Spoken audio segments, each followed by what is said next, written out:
we can predict with 88% confidence whether that relationship is going to end in divorce or they'll stay together.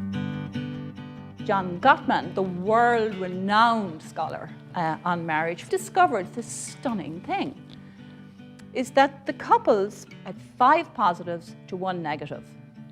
Those couples were the happiest, and when they were followed up 6 years later, 10 years later, 20 years later, they're still together and they're still happy. And anyone who fell below that was in varying degrees of trouble. So that was what it required to be happy in a marriage. 5 positives to 1 negative. Because it's hard to live with someone.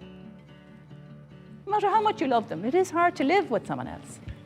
And he discovered that, in fact, there was no one type of marriage. He discovered there were 3 types of marriage. There was what he called volatile couples, the kind of couples that are incredibly engaged with each other, the kind of people, if you invite to your house, you really wonder, how they live together.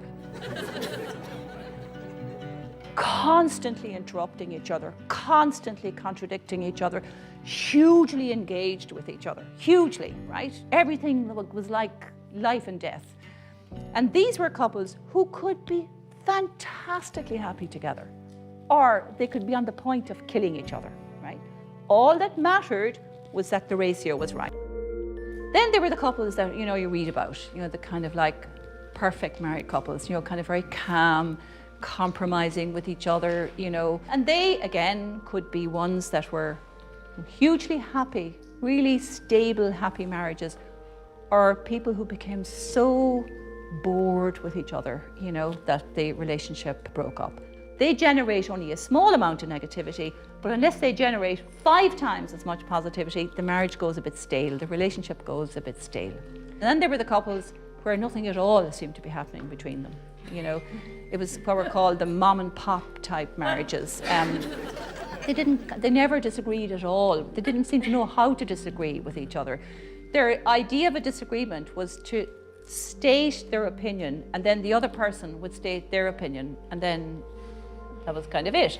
And because they generated no negativity, they had to generate virtually no positivity either, I often think, actually, traditionally, a lot of Irish marriages were kind of like that. They kind of left each other alone, really, and it was fine.